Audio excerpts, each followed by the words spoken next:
Since February 2018, the crack team consisting of an old hipster, a rookie, and Tyrod Taylor's biggest fan record from a secret location in the heart of Scotland. Their aim is to try and dissect all things NFL. If you want their opinion, and if you can find them, this is the American Fitbaw Cast.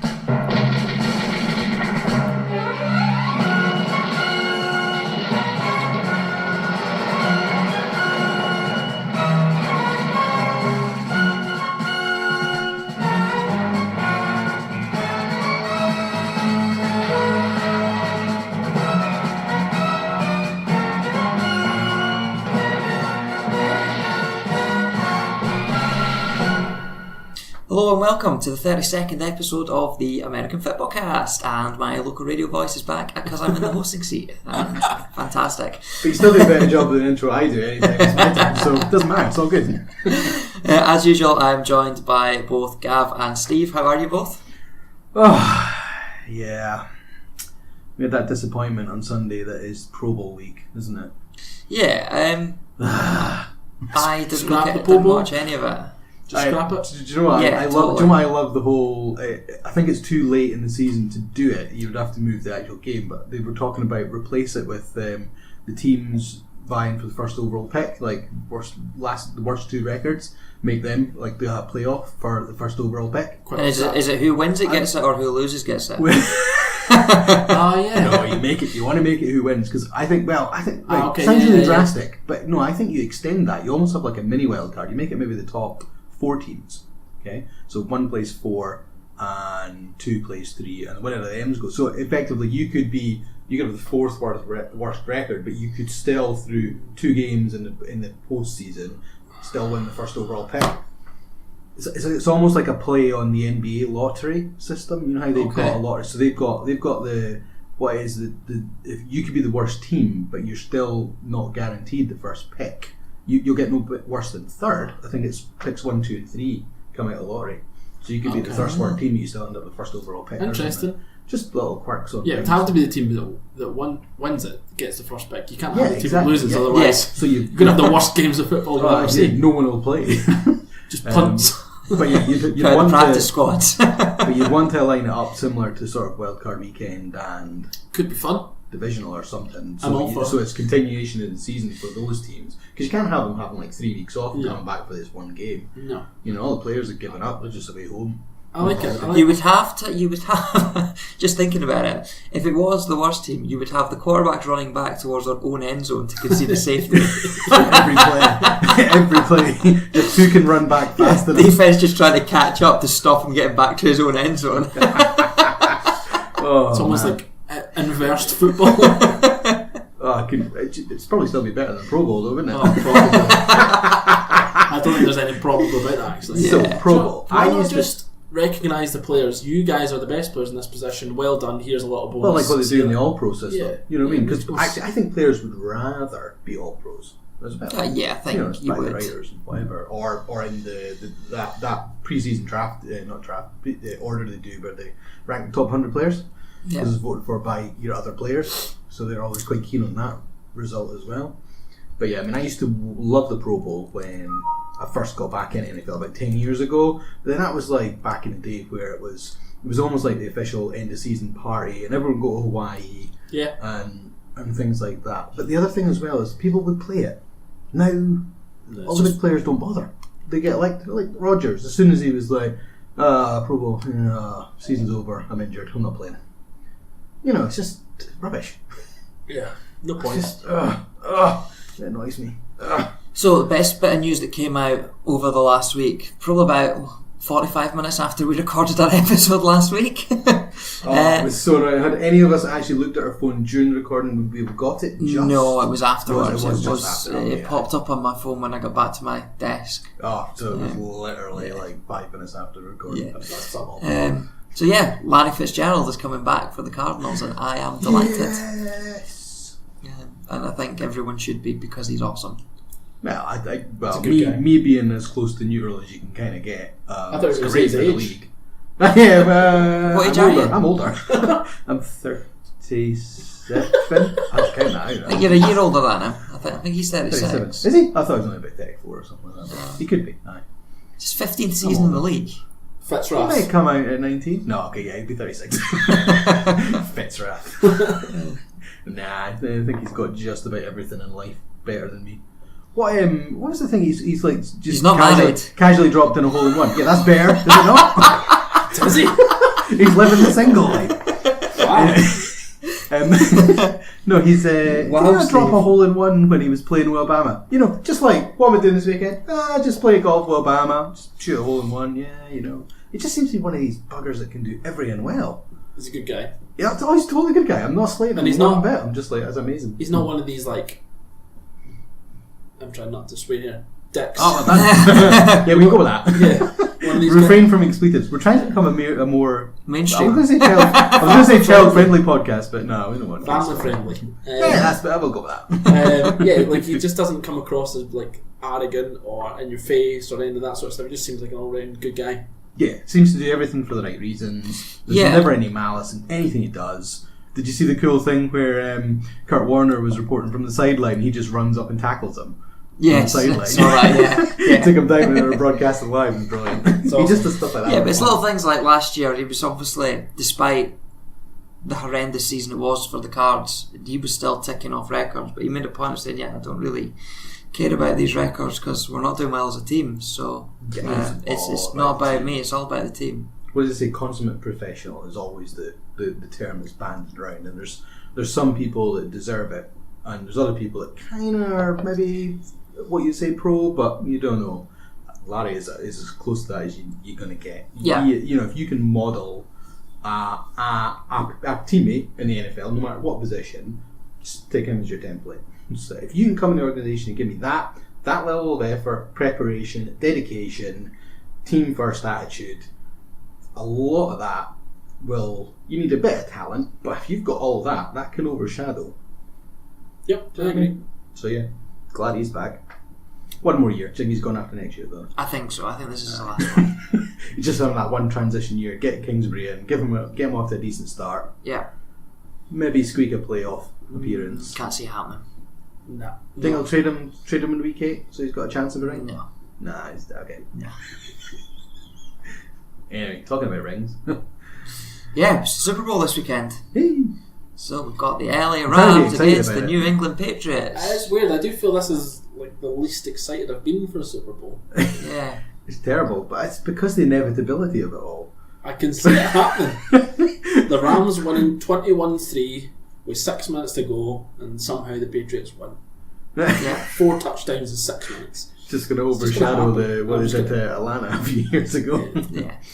So how have the teams got here? So obviously the Rams finished 13-3 during the regular season. They got off to a flyer. They were 8-0 in week 8, and then in week 9 they went to New Orleans and lost the first game in the Superdome. What was the score again? That was an amazing game, wasn't it? 45-35. That one. They bounced back and won their next 3 games, beating the Seattle Seahawks 36-31. Then they had that incredible game against the Chiefs 54-51, which was just insane. Detroit Lions, they beat 30-16, and then they had a little blip and we started to question, are they going to fall apart? They lost to the Bears 15-6 and they lost to the Eagles 30-23. But then they had 2 pretty much bye weeks in the last 2 weeks with games against the Cardinals and the 49ers. Can I go back to form a little bit? Yeah, so the Cardinals one was 31-9. It was a bit of a weapon. The 49ers one was way more interesting, only for the fact that they gave up 32 points. Now, the 49ers are like, they've been really, really weird this season. They've been so up and down, haven't they? Yeah, even with Garoppolo. Was it CJ Beathard? Beathard and Nick Mullins. Oh, Mullins. That's where it went all a bit crazy. But you look at the season, they gave up 23 points to the Chargers in week 3, 31 points to the Vikings in week 4, 31 again to the Seahawks in week 5, 20 to the Broncos, 27 to the Packers. Obviously it was 45 in the game that they lost against the Saints. Then that 31 against the Seahawks again, 51 in that win against the Chiefs, 30 in the game they lost against the Eagles, and then 32 in that last week as well. They had a lot of games where they conceded a lot of points. Yeah. But their offense kind of won out. Able to outgun them, yes. what I occasionally say they're like the Brazil of Brazilian football. It doesn't matter if I concede 5 goals. We're going to score 7 anyway. Yeah. Fun fact attack. They've got the second best defence in yards per game, which is weird when you consider how many points they've given up. Only the Ravens have got better defence for yards. And you wouldn't think that was down to special teams and being short yardage situations. The Ravens are at 243 yards per game. The Rams are at 299. The Bears are at 300. I'm intrigued as to how many opposition scores came as a result of offensive turnovers. It could also... I don't think it... So you mean like... Interceptions, fumbles. Okay, I don't think it was that bad. Know. Yeah. I'm sure... I know what you mean, yeah, because that'll deplete your yardage conceded. It could also be... Because if you're giving if you're giving your opposition a short field, then it's not going to hammer you the yards per game when you run it in. It does for your points, but not for your yards, exactly. NFL. I'll quickly bring up the stats. One thing that I was thinking just whilst this loads up, could it be penalties as well? Because that maybe wouldn't count as yards per game, like pass interference. Yeah. Because Peters and Taliba are very aggressive corners, especially Peters. You have no doubt. Not that I can remember many. There's not been any massive controversy, which is quite good up until last week. But we talked about that last time. Yeah. But during the regular season, it wasn't like they were giving up 50, 60 interference, penalty yards every game and getting into fights and whatever. So, but you're right, that can turn the field really quickly. Rams for giveaways, so fumbles and all that sort of stuff, interceptions. The Rams are sitting tied 16th with the Chiefs, the Chargers. Definition of middle of the road. Yeah, nothing. So the difference between 16th and, for example, the Patriots actually is 1. So who are 16 and 22. So 6 possessions of turnaround is 1 more. Yeah. So I don't think it's that bad. However, crazy thing that I've just seen here: Green Bay only gave away 4 all season. Yeah, well, Rodgers had that crazy spell, didn't he? The longest without an interception. Yeah. That's just a weird one. I'm guessing it must be penalties. That's what I'm thinking. It can't be. You can't give away that many points and be that good in the yardage stakes. It's an interesting one. It doesn't quite make sense. So they obviously those 2 confidence boosting wins at the end, and then have come through the playoffs well into the Super Bowl. On the other side, we've got the New England Patriots. They won their first game against the Texans, 27-20. They were then 1-2 after losing at the Jacksonville Jaguars and the Detroit Lions. Now, in hindsight, when you look at the end of the season, it shows you how where both these sides are. Yeah, you think, what? Of all the teams that you lost to the Jags and the Lions? Yeah. But it's early season jitters. We've seen this from the Patriots in the last couple of seasons, where everyone has prayed this is the year they're going to finally crumble. Because they always get off to a slow start, and then they just go on a tear, because the next 4 games, not only look at the fact that they won more than that, but just look at the next 4 immediately after. Who they played and how many points they put up. So they put up 38 points against the Dolphins, 38 points against the Colts, 43 points against the Chiefs. Now their defence is awful. That's why they're not here. But let's add this next one. And then 38 points against the Bears. Now, it's at this point that I resigned myself. On October 21st, they had just won 38-31 at the Chicago Bears at Soldier Field, putting 38 points on that defense. I was like, they're going to win it all again. Fucking hell. Damn. So they then followed that run up with a win at the Bills and then at home to the Packers before a loss against the Tennessee Titans.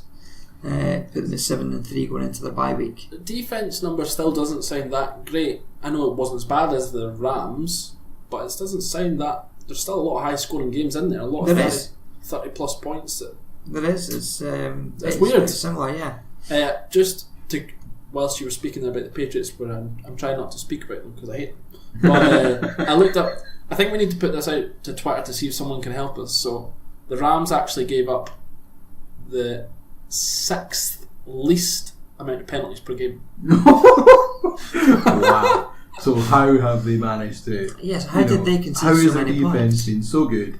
Averaging 5.9 penalties per game, and I looked at yards as well, and their yards they're sitting at 12th best Because I got a list of overall points conceded. Because actually, is it that it may look bad, but actually when you rank it against all the other teams, it's not actually that bad.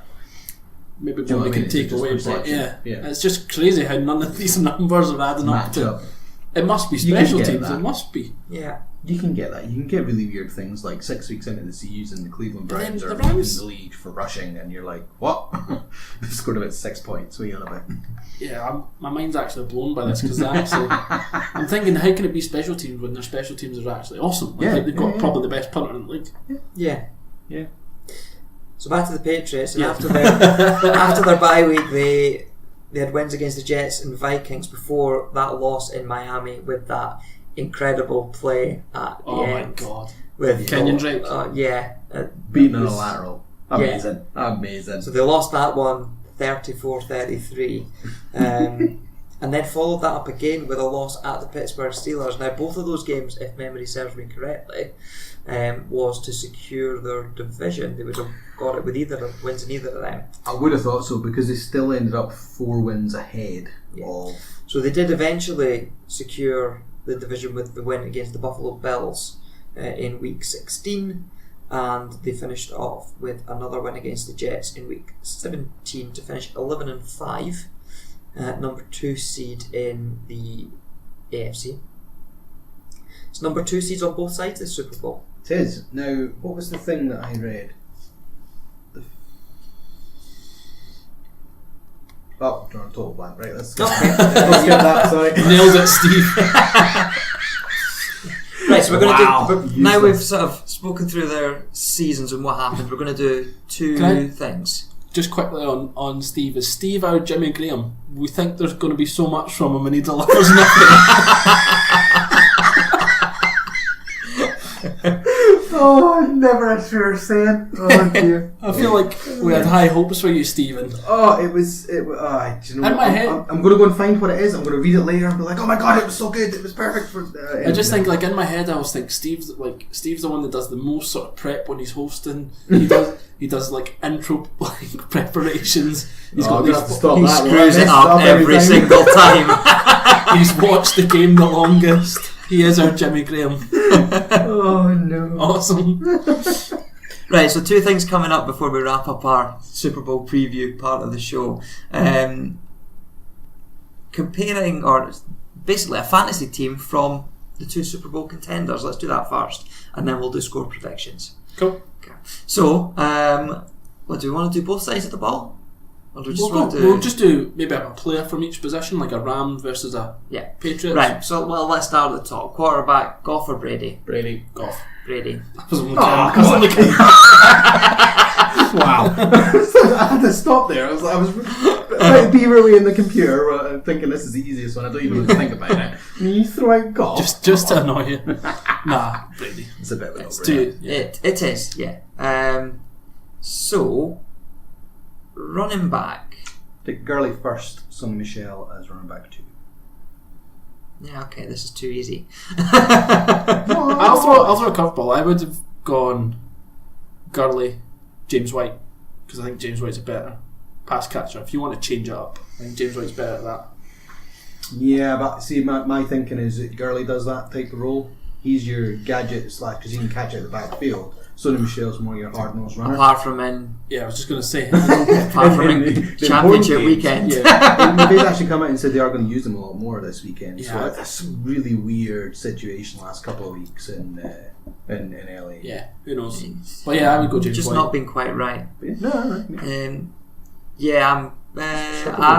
Rex Burkhead's I'm Gurley and Michelle. For me, I just think they're the same player. If you wanted a running back combination, I think you would want something that's different. That's why I would go White. Yeah, possible. Yeah, that's just my take. Yeah, not like me to be difficult. Wide receiver. We do 2. 2. Yeah, my number 1's Edelman. Over Cooks? I've definitely taken Edelman, but I had him as 2. I put Cooks as first and Edelman as 2. It's a tough one. Are we going to include Cooper Kupp? Yeah, because I've got Kupp. Well, see, I only went for Curran, but I know you let's include Kupp. You bung him in the slot. Bung him over the middle. So you take does Edelman play slot? Edelman slot. So is Cooks so is changing. Kupp going down one side, Cooks going over there, Edelman going through the middle. Okay, right. That's that. Yeah. So we're all in agreement with those three, right? Tight end has to be Gronk. Yeah, because there's no argument. He's pretty streaky, but I think he played so clutch last week. I think all the Rams tight ends are rookies as well, aren't they? So yeah, he turns up when it counts, and I think that's kind of what you want for this game. Offensive line in general, just Rams. Oh, we're going to Rams. We'll just go, Rams offensive line. We're picking people from. I'm just thinking. I think even if you do you not just pick the Rams? I'm just looking now. I think a couple of the Patriots had good years. I don't know the numbers off the top of my head, but I want to say off the top of my head that Marcus Cannon's been good. You've got Whitworth and Saffold on the left hand side, no questions asked. You don't replace any of the Patriots with them. Centre, John Sullivan versus John Sullivan, my stat guy. Yeah, now you're taking Sullivan. So it's whether Marcus Cannon, or Trent Brown, maybe to a lesser degree, any of them deserve the right tackle position on the Rams O-line. It's a bit of a coin toss, really. So Rams, it's just not a clean sweep. You could probably just do that. Yeah. Other side of the ball, then. Just do a tackle, a linebacker, and someone in the backfield. So Aaron Donald wins hands down, doesn't he? Of course he does. Linebacker.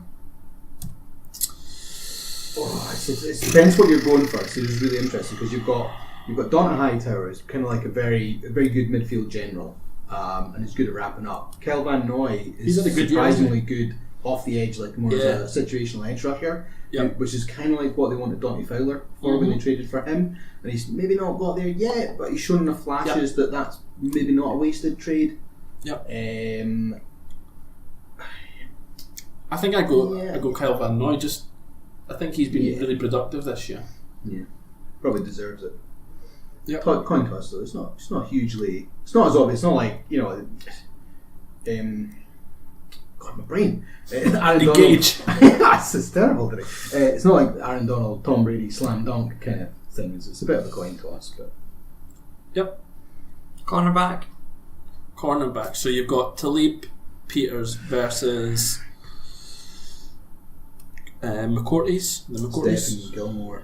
Yeah. Stephen Gilmore. Ooh, that's tough. Gilmore's had a good year this year, hasn't he? He's been okay. Yeah, he's very under the radar though. I think the thing with Talib and Peters is they're so mighty.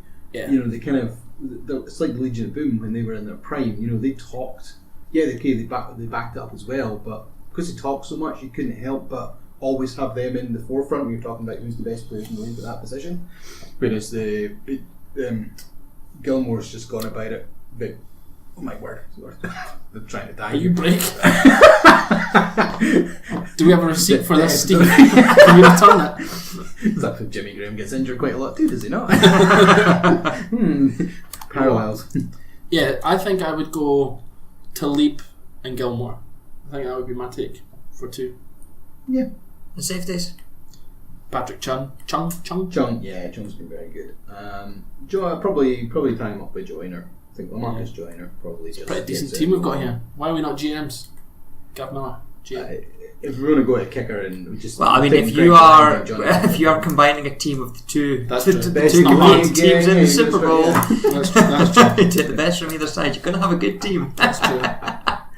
If we're taking Cooper Kupp off of the IR list for the Rams, are we allowed to take Josh Gordon off the IR list for the Patriots? I still don't change my pick. No? Nah. Okay. It's a good question. No, I mean, let's go, because we're talking hypotheticals anyway, let's go Josh Gordon with no substance issues. There's no such thing. I don't, that doesn't matter. I still probably don't change. There's no such thing as a combined Patriots-Rams team either. I still probably don't change. I think I'd rather... I'd switch Cooks out, I'd put Gordon in. I think Cooks is better at stretching the field. But no, because you're using Cooper Kupp to do that on the other side. Kupp plays more in the slot, does he not? I thought we were putting Edelman in the slot. So many questions. Yeah. Well, hey, what do we know? Actually, we proved it last week. We know a few things. Yeah, I don't think I change. I think I keep my team. Just throw it out there. The special teams, punters and kickers. I was going to say it was slam dunk, but actually, you've got the Goskowski. Ghost. The Ghost. The Ghost and the Goat. Yeah. Do you take him for experience and clutchness over Greg the Leg? Or it really doesn't matter. I was just going to say, it doesn't really matter, I don't think. Does it get... Yeah, they're not really losing. I think they both have... No. I think absolutely I think Greg the Leg proved that he has clutch last week. Yeah. And he's got a bigger leg.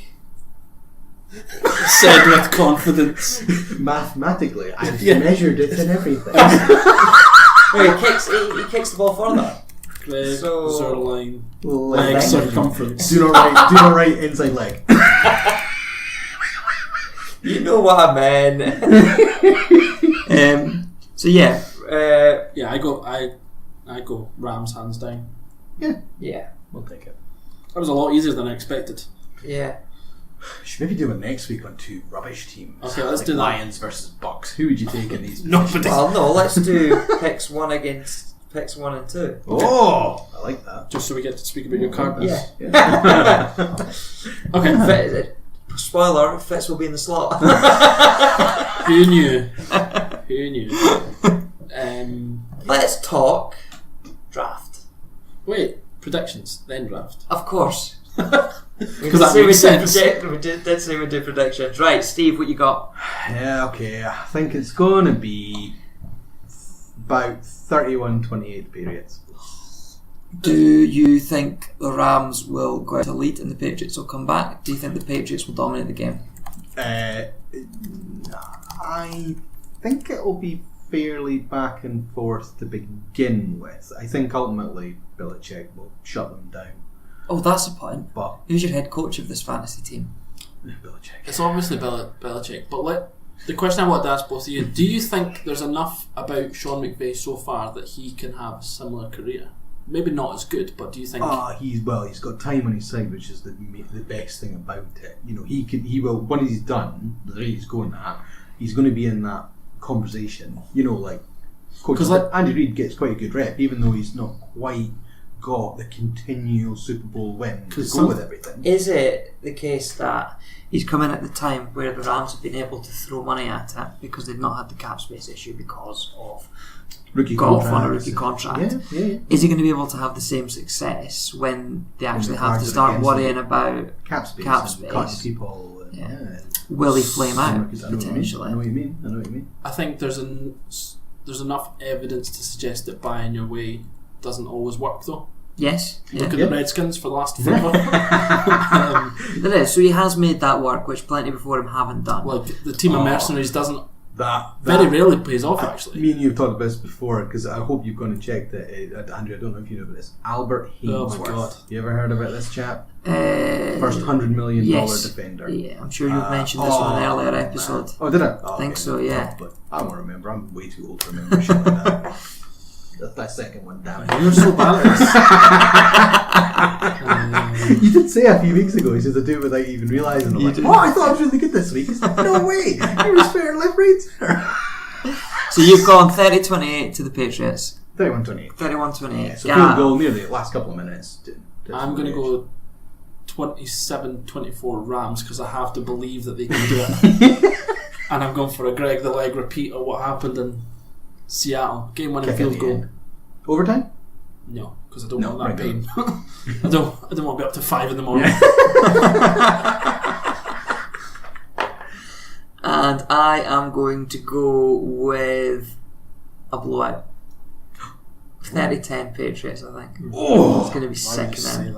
Just that brutal. Basically what they've done to what they did to the Chargers in the divisional round. Just absolutely had their game since minute one. Yeah. Took over. Didn't matter what they tried.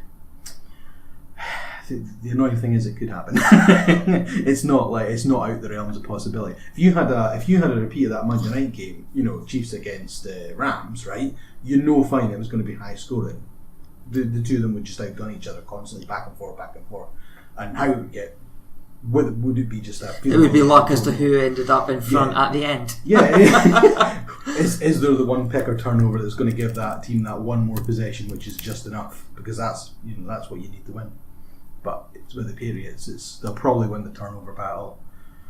they'll probably be able to shut them down quite well, take people out of the game, and I'll just be a bit stinking when it gets to the end of it. But hey, never mind.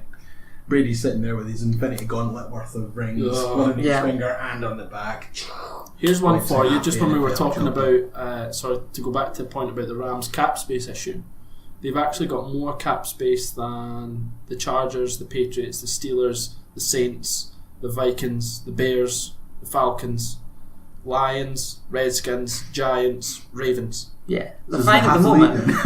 They're fine at the moment, but I think in 2 years' time they're going to have to up Goff. Which takes a big chunk. The projection for 2020 still has them higher than all those teams, apart from the Saints. Does it not? Does it account for players that are projecting a contract that they're going to give Goff? So Goff's not due to get paid till the year 2020. I believe. I think they'll re-up him though before then. After. So they'll give him another season. Then do 2019 on his rookie deal still, and then he'll be entering the 2020 season on his new 28 million a year at least. So by the time then he's going to be on about 35 million a year by then. I don't know if he'll go for that much. I don't know. I think if he wins the Super Bowl, he can get that money. If he doesn't, it'll be what Andrew says. Oh, okay, I think he's in a position. So you think they'll re-up him this off-season? Potentially, if they think that they can get the best deal. Goff's that kind of player to play hardball. I don't see it in him so far from what I've seen. I watched because I know he thinks. I think he's sensible enough that he's like, I'm going to get my contract anyway. I'm at the right team. Everything is going my way. Doesn't have to. I'm going to get my 150 mil. It doesn't really matter whether I have to wait a year or not. Yeah. Because he'll still have endorsement deals just now. That means he's got more money and he knows what the hell to do with anyway. It's all good. Whether he gets that 300 grand for his actual playing time. The Rams have also, Aaron Donald's tied up. They don't need to worry about him. Yep. Talib Gurley's still on his decent, it's a decent-ish contract. He's got this year and one more, I think. So he signed 3 years. It's only 3 years, 45. So it was just this year he signed. Yeah, but it's not this year. Or is it another 3 after this, or is it just 3? But he signed it this year. Yes. So he'll have 2 more. Yeah, 2 more. Yeah. So he's got 2 more years. And I'm just looking at some of the, and this is not me. I don't know the finer details of contracts, but they don't look to be paying Robert Woods a whole lot, and he's been pretty pivotal for them. Cooper Kupp will need re-upped in a couple of years. He'll be on he's on a rookie contract. If he keeps going. Greg the Leg's only on 2 mil. Johnny Hecker's on 3 mil. You're going to lose Andrew Whitworth. Yeah, that's through retirement rather than cap. Yeah. But so you're going to lose him soon in terms of he's 10 million money a year. So it's not actually as bad as what we think. I guess because they've been the most prolific with their mercenaries. Yeah, signing Sue for 20 million a year. Talib and Peters. On decent-ish. I don't know the numbers, but decent-ish contracts anyway. Peters was 9 million. Are they shorter deals though? They've got them only for a couple of years. Yeah, I think it's 2 years. It's 2-year deals have taken for them. Yeah, which is actually I quite like that idea of if you're going down to free agency. It's a little bit of prove it, but you've got that extra year option if it goes the right way for you. Yep. You can keep them around. Brandon Cooks is paid as well, actually, isn't he? Yep, Cooks is paid. So 88 mil. It's interesting, but I think it'll be tough for him. Yeah. I guess Sue's the one domino. I mean, this defensive draft is so deep. Nice little segue there. You could get rid of Sue, replace him with a rookie, and not have a huge downfall in production. Especially when you've got Donald doing all the things that he does, you can still. Yeah. So let's talk draft. Lance Zierlein posted his mock draft on the NFL site yesterday. Yep. I think. Or the other day, some interesting stuff in there actually. So he's got Josh Allen. Not the Bills' Josh Allen. Not the Bills' Josh Allen. He's not redeclared for the draft. I don't want to be in Buffalo. Draft me again. Wow. An edge rusher out of Kentucky. So he's got him going number 1 to the Cardinals. Which is the Cardinals third mock that's come out. I think so. Yeah, there's a couple. Three so far. I've seen Bucky Brooks and Daniel Jeremiah as well. Yeah, they both had Nick Bosa, he is the early favourite to be. Yeah. He's definitely going in the top couple of picks, no questions asked. I think it's his injuries that are swithering. So interestingly, what Zierlein is put Allen at 1 for is because the Cardinals are moving back to a 3-4 defensive front. whereas Bosa looks better suited to a 4-3.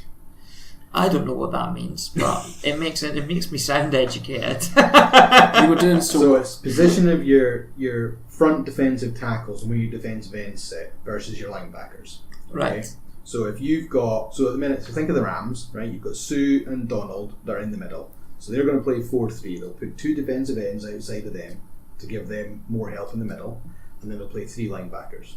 So you switch that around, you've got other teams that'll play, so let's go Chicago, right? They will play, so Mac sits more in the linebacker position, so he's got more speed to rush, more time to rush around. Right. So that's how they split. That's what you. Yeah, you need to be quite explosive, don't you, to be a 4-3 DM, because you need that spring off. You don't have the momentum to build up. Yeah, so Clay Matthews was an early purveyor on how if you've got a good system, a good 3-4, and you've got a game wrecking edge rusher, that's how you play them. That's kind of one of the ideas behind that. But I don't. You would have probably missed Clay Matthews' prime, really, wouldn't you? Because you're not new enough in the NFL. He's very much a bit part player in Green Bay now. Yeah. So the idea is that Allen would go on the opposite side to Chandler Jones, and that would be quite an explosive. Well, you're getting one of these defense. You're getting one of these 3 no questions asked to pair up against. Yeah. So Josh Allen, Rashan Gary out of Michigan, and Nick Bosa out of Ohio State are the top 3 in pretty much everyone that you look at, I think, aren't they? Yeah. And it's just what order do they go at? And I think the 3 of them are coming off the board near the top, and providing the order doesn't move. This is throw that. So with the Cardinals, Niners, and Jets, it is all edge rusher, defensive tackle. So Zerline has it as Allen, Gary, then Bosa going to New York. Then we have the bomb. Then we have the very interesting move of Kyler Murray, quarterback, to the Raiders. What do you make of this?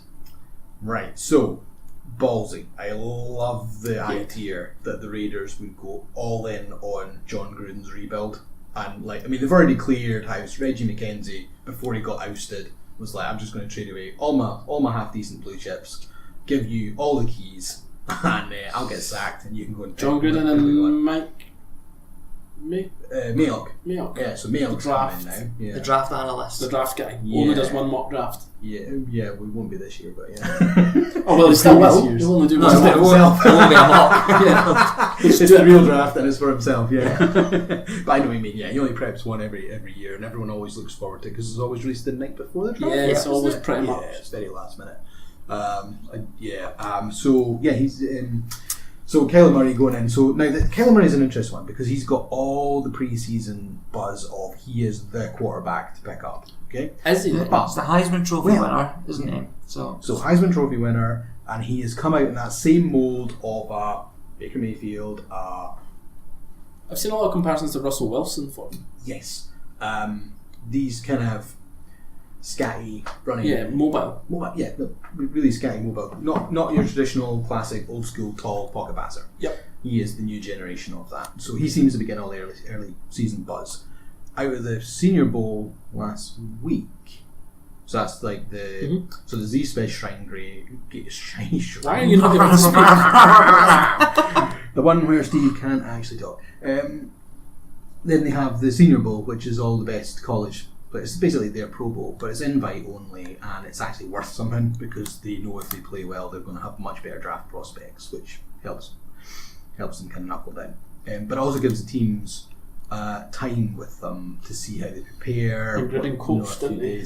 Yeah. Did you see the thing when he was running around slapping Raiders helmets? It's Raiders patches on everyone's helmets. I was like, please, that better be a smoke screen, and he's not genuinely doing this and telling everyone, I like you, and I like you.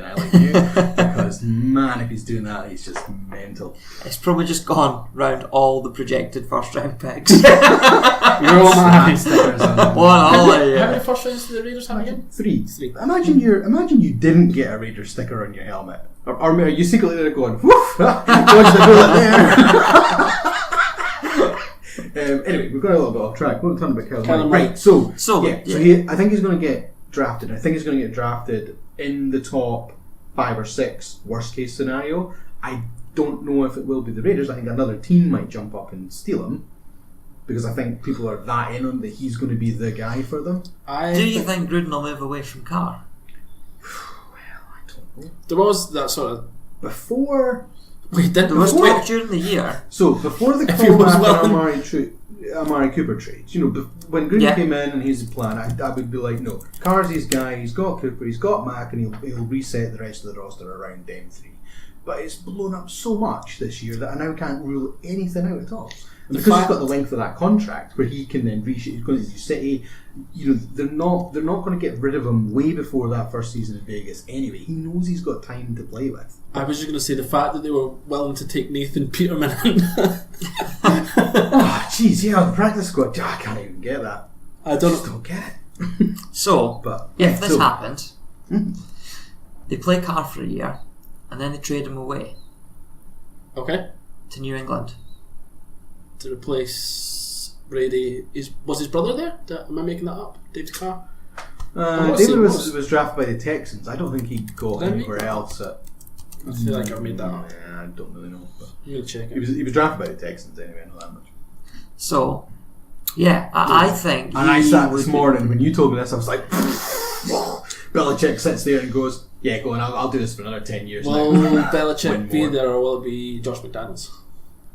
Well, that's the question. You always imagine the two of them giving up at the same time. I guess it takes pressure. Brady and Belichick. The two of them deciding to call it a day at the same time. So imagine Belichick does go. I guess the positive for Josh McDaniels is he doesn't have the pressure of trying to develop a rookie quarterback.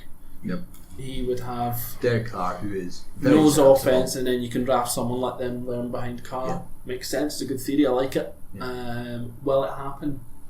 I'm going to say no. I don't think. Not to draft Kyler Murray. That's what I think. That'll happen. I think they've got two. I know they've got all these first round picks, but I think they've got more issues across their full roster. It would be really naive to. They should just pick best person available. Yeah, really, and which will be edge or defensive tackle. Yeah, I think it'd be really naive of the two people in charge, Gruden and Mayock, who I feel like that's like a marriage made from hell. I've got a feeling they're going to fall out very quickly. And I can't wait for this off season. This is going to be amazing. John Gruden takes over the role as GM and head coach and play caller. And whoa! Wait a minute. Have we just gone full circle back to the days of Dennis Allen running the Raiders when he used to draft kickers in the first round and stuff? Oh my God! It's like it goes to Christmas past. Who was the head coach then? It didn't matter because because Allen just pulled the strings. He's like worse than Jerry Jones. Was it not Gruden? Oh well, yes. Yeah. Sorry, right now let's go full circle. Now he traded. Well, Gruden was then traded to the Bucks. Yeah. A coach got traded, which you couldn't imagine happening nowadays. Who the Bucks pick next in the draft, straight after the Raiders. Segue. Not saying to go through all of them, but just the fact that it's Bruce Arians' first draft back. It'll be interesting to see how they go. It's got them projected for a defensive tackle. Not sure that's. Do you think they could be a team to potentially take a quarterback? Do you think he sticks with Winston in the meantime? 1 year at least to Winston, I think. He's easily top 10 anyway, it doesn't matter. Oh, you knew I had to throw it in there. They're kind of in. I think they're kind of in the same spot as what we've just said the Raiders are, where they should just probably go best person available, because I don't think it'll really do them any disservice. They're sneaky. I think the Bucks roster is actually arguably one of the better rosters. Yeah, it's not going to take them a lot to turn it around. Yeah, and I think Arians a wee bit of man management. All of a sudden, they could bounce back really quickly. Yeah, they had a great game against the Saints, was it? Yeah, I think they showed for quite a bit at the start of last season that they've got the capability to go and score points, put points on the board. It's stopping the other team scoring that is being an issue. I think they're front, so McCoy, Vea, they're good players. It's the back they need to fix. I'm not sure you're going to draft. They took Vinny Curry in free agency last year as well. That didn't quite materialise. So put him with Todd Bowles. Will he get who's the claw boy? Jason Pierre-Paul. That's it. Yeah. He. So actually, the front's actually pretty good. Yeah, I mean, he's still got 10-minute sacks. So, I mean, you know what I mean? They've actually, so you've got arguably a good front anyway, so you're just adding a huge amount of depth in that. If it's going to Williams to take. Yeah, I mean, I'm just looking further down the draft to see how far it is before you get a secondary. So does that make the Bucks a prime candidate to trade down? Yes, I would say so. So the first cornerback to be projected to be taken is Greedy Williams. What a name! Fantastic. There's always a couple of names every year. You're like, it's amazing. It's by the Dolphins at 13. And I'm thinking of that jump. So any of the teams there. So Lions aren't going to draft a quarterback. There could be a bit of hustle between the Giants and Jags, I guess. But if one of them like another over the, they could maybe jump up. So 6 and 7 could go a teeny bit higher just to make sure they get their guy, but might not have to go far. So, I know what you mean, so does that then suit the couple Bucks? Because then the Bucks, if the Bucks move down, they can still potentially move down again if someone else. You've got the Broncos at 10. They might move up to get so I think that actually for the Bucks, the smart thing they could do is do everything they can to get out of that position, pick up more picks and sort the roster. I think, talking about quarterbacks, then if we get as far as pick 15, which is the Redskins, who obviously have a need now because they've got the plan for it, I don't think any of the top 4 so far could be there. I'm not sure. They have to move up awful far. I've got a feeling. I think Kyler Murray is not going to go as high as this draft has got him predicted. I think there's been more hype about Kyler Murray because of he choose baseball over football. So I'm not sure because a couple of them buy into the whole because of Patrick Mahomes, because of Russell Wilson. But I'm just not sure that. So Lamar Jackson won the Heisman. He went 31st. Yeah. People went ahead of him. So I'm not. Or I don't know if it was 31st, but round about that mark. And because the Ravens moved up, didn't they, to get so you're right. So I'm not sure Murray goes that. There was also 2 Heisman Trophy winning quarterbacks in the draft last year. Yeah, but my point was that Jackson won it as well. Yeah. So it's not the be all and end all. He wasn't coming right off the back of it though, to be fair. Like Murray was, like Mayfield was last year. Yeah, I'm just not sold on it. I'm not sold on it. The next Johnny Manziel? Potentially. But I think I do think that the Redskins will draft a quarterback. I can't see a way where we take someone in free agency unless it's the only ones I can think of is Teddy Bridgewater because he's going to ask for the least amount of money. I don't see us taking Foles, Flacco, any of those sort of guys. Or the Flacco move made a lot of sense only because it's Maryland and he's only 60 miles up the road. I would. He doesn't even need to move house. He'd just be like, just drive to Washington. I would absolutely take either of them. But I just think we'll draft someone because there's no way Alex Smith is playing more football. Even if he does come back, even if he does come back, you're getting 1 year max out of him because of his age. So why not draft someone now? Are the Redskins forced into this a year too early? They wouldn't have wanted to do it until next year because if this is arguably a weak quarterback class, and I know this is a very broad statement because that's what everyone said before. However, said quite a lot. According to just the last couple of weeks' news, we now have 4 that look like they could all land in about the top 10. I think that we hear that. But is that just because supply and demand? Teams get very needy for quarterbacks, and so they panic and draft them much higher than they should. I'm not sure. Success rate on first round draft picks. I think that it's said a lot about quarterbacks. I think just about every draft you hear it. It's not the best class. The next year's going to be better. And then until you get a year. Last year last year was an exception where it was. This is one of the best we're going to get. But if you look at it, I think there's.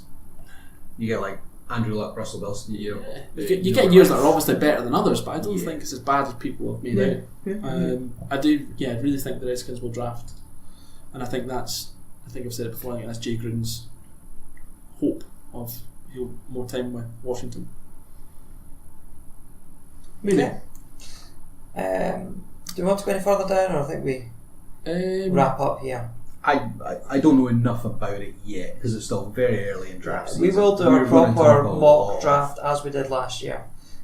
Come what did we call it again? Late March. The inaugural football draft. Fitball. Yeah. So we will do our full mock draft in due course. The April time. In the April start of May. Yeah. I think I put on Twitter yesterday. I prefer the drafts and the free agency to the regular season. All the ifs and not the regular season. Like I know what you mean. I know what you mean. This whole you just want to get past the end of February once the combine's been through. And you're starting to hit free agency, and everything kicks off, and all the teams reset, and you think, and all these teams have then a bit of hope for the next season. And your team, if you're a fan of your team, you're totally bought in. Yeah, next year's going to be the year, and it takes until about week 3 for the wheels to come off for a lot of teams. But no, I just think that there's always more to talk about. Like we can talk about games and things that happen in games, but it's more exciting, I think, talking about potential things, especially this year. We've got the Lev Bell, Antonio Brown situations. I kind of wait for it. Yep. Mm-hmm. Going to be awesome. Well, Andrew, you just summarised that quite easily. A few days ago, you're like, doesn't matter, Colts are going to buy everybody because they've got 100 million to throw around in cap space. Just going to take give them Antonio top 10 free agents off the board. They're just going to take all of them. Yeah, they could. Genuinely could. Just go mental. One of the wildest years of free agency ever seen by a team. I want you and you and you. Yes, here's my fantasy team assembled. Yeah, it's literally just like fantasy football. It's awesome. Yeah. Excellent.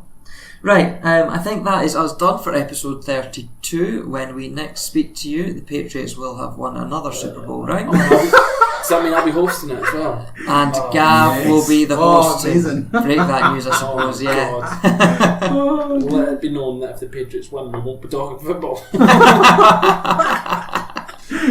Well, but we're probably talking about 2 new head coaches joining their teams. Oh, yeah. Yeah, we will. Interestingly, nobody was announced last week after so that's what Bengals conference championships. So yes, looks very much like the early favourites of Brian Flores and Zach Taylor are most definitely the 2 that will be announced. That'll be fun. Yep. That'll be fun. Mm-hmm.